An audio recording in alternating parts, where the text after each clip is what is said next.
paano siya magsasakto dyan. Di ba? Oh. Dalawa lang yung binigay na screw. Ito lang. Tsaka to. Eh, paano naman daw to? Ang binigay naman is ganito. Anong gagawin mo dito? Kita nga lang.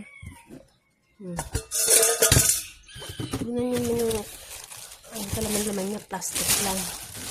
Wala man ng manual. Sige, ano naman to? Pa naman to. Ano mo gagawin to? Tapos ito, para saan naman to? Paano mo siya gagamitin?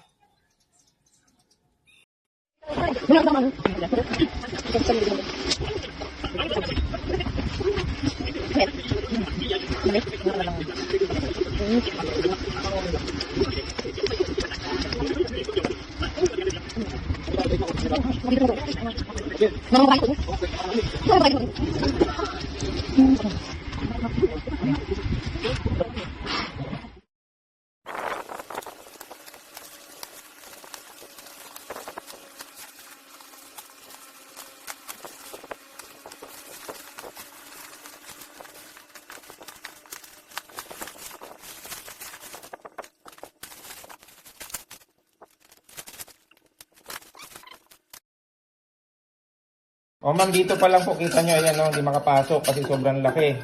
Tapos ito naman, naka-fix po yan, walang adjustment na sinasabi nyong adjustment. Tapos dito po, yan may umbok pababa, lalong kailangan mas maiksi kasi tatama. Send kayo ng video nyo na pag-adjustment.